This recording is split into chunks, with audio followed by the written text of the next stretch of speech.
महागठबंधन के मुकाबले के लिए बिहार में बीजेपी तमाम छोटे दलों को अपने साथ जोड़ने में जुटी है। जीतन राम मांझी साथ आ चुके हैं। उपेंद्र कुशवाहा और मुकेश सहनी का साथ आना तय है, लेकिन सबसे बड़ा पेच चिराग पासवान को लेकर फंस गया है। दो धड़े में बटी एलजेपी के 20 सीटों पर सामंजस्य बिठाने में मुश्किल आ रही है। चिराग पासवान ने कम से कम 6 सीटों की मांग की है, जिसमें से एक सीट हाजीपुर में शामिल है। राज्यसभा की एक सीट वो अतिरिक्त मांग रहे हैं। पारस हाजीपुर सीट को कतई छोड़ना नहीं चाहते और वो भी अपने सभी 3 सांसदों के लिए सीट मांग रहे हैं।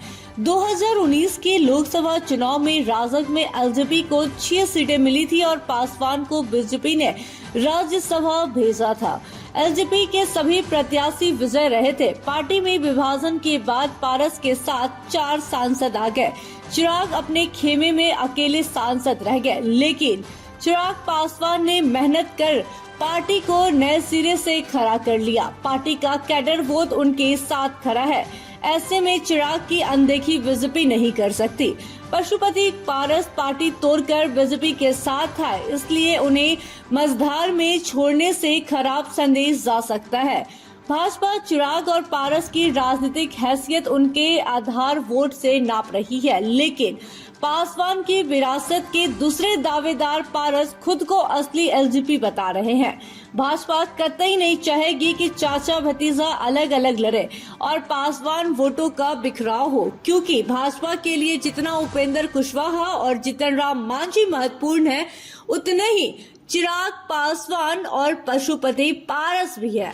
खगड़िया, जमुई और समस्तीपुर सीटें भी चिराग मांग रहे हैं और जहां से पारस की पार्टी के सांसद हैं। चिराग भाजपा से जहानाबाद सीट मांग रहे हैं ताकि वहां से पूर्व सांसद अरुण कुमार को उम्मीदवार बनाया जा सके।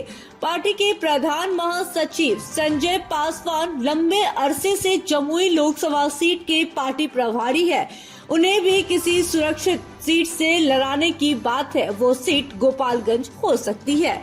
रामविलास पासवान ने लोक जनशक्ति पार्टी लोजपा की स्थापना 2003 में की थी। लोजपा पहली बार 2005 के फरवरी में हुए विधानसभा चुनाव में अकेले लड़ी थी। तब उसके 178 में से 29 उम्मीदवार जीते थे।